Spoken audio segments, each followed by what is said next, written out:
Hi everybody. So I decided to start this little channel about my bonsai journey. So I started messing around with these trees a little over a year ago in 2022. It's now Thanksgiving Day 2023, and I am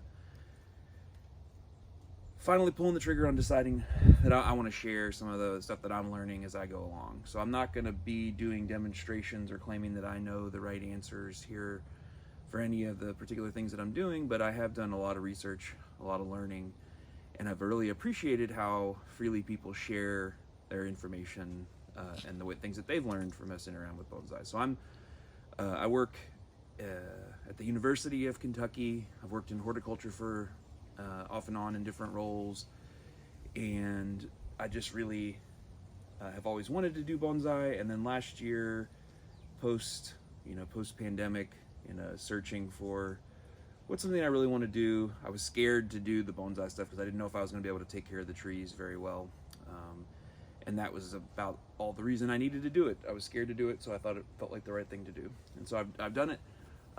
Last year I bought a couple of trees for some nurseries. I also started some stuff from seed, and I've taken and done some cuttings as well.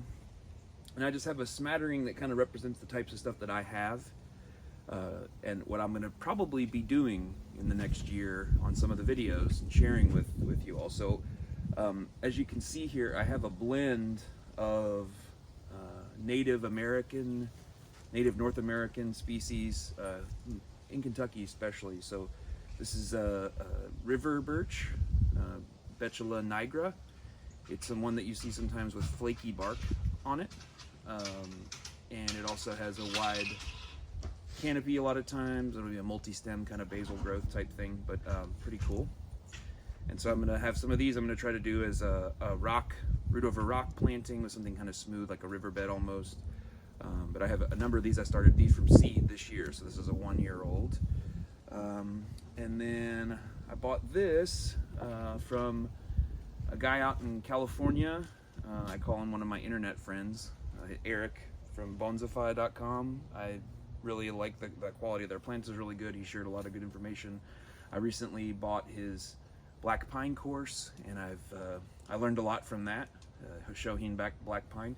But these are in these long, bigger containers here. I bought these from him. They were in a slightly smaller but still long cylindrical container. I'll take that and I'm going to wrap those roots around one of these rocks to form like a root over rock composition of some sort. So I'll be doing that this spring, getting that started. So that'll be something I'll share. Let's see.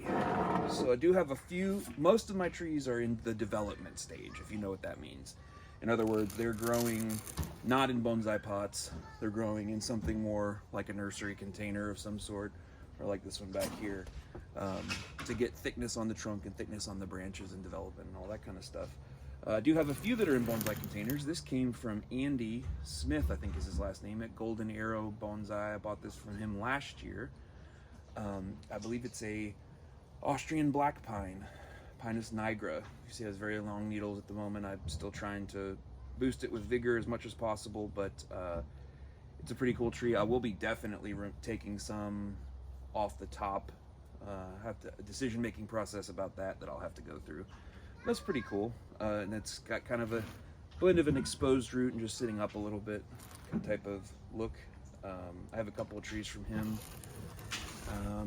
So I mentioned that I was doing a blend of native and non-native. So those are obviously Austrian black pine, and this is a Japanese black pine. This is a Black Locust. So Robinia pseudoacacia.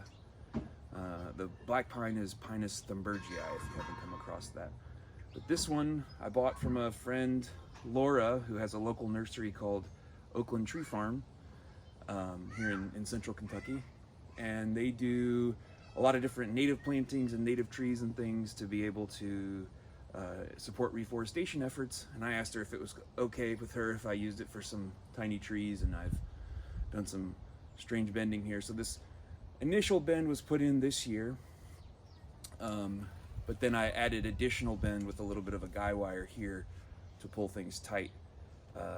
If you're not familiar with Black Locust, some people consider it kind of a scrub tree because it grows very, very fast. The wood is very hard, can be used for fence posts and stuff like that. But it has these big, long, pinnately compound leaves. So it's got like a long, one leaf has a bunch of leaflets. It's got the long central stem and then a bunch of leaves that come off of it. And it also has these really cool white flowers. This one hasn't flowered yet, but it's still pretty young. It has this very wild dancing kind of effect, which is pretty cool. And again, this is a native species to North America, and so I do kind of a blend of those. And I'm considering ways to better represent the Kentucky landscape in bonsai in the future. So started stuff like this. This is a little Lawson's Cypress. I think that's what, Chamaecyparis lawsonii, I believe. Started these this year. I have a variety or a number of these small ones. I'll probably do either a forest planting or somehow otherwise figured out, but again, just to give you a sense of the types of stuff that I've been working on. And then I have this is one of the first trees that I bought. It's a Mugo Pine. It's got some interesting branching, a very thick trunk. I will be moving this into a bonsai pot for the first time this coming spring. So I'll be repotting. If you're not familiar with repotting, a lot of that happens in the spring, right before growth starts, right as the buds start to swell is generally the time when people do that. And I can talk through all the strategies that I've come across and the decisions that I've made and why I'm making them. But really, if you are interested in following this, you could subscribe down below. You can like this video. There will be more videos coming. I also plan to talk a little bit about my rainwater catchment system and how I do that. The place that I start my seeds, the lights that I bought, and all that kind of fun stuff. When I was going through this, I had to cobble together a bunch of information from a bunch of different places. Some people I really vibed with really strongly. Some people it's just different approaches and different ways of teaching make sense. So maybe my approach of talking about what I've learned would be helpful to somebody. That's really my only reason for doing this. But yeah, take good care. And if you like this, comment below. Let me know what you'd like to see. And I'll see you in the next video.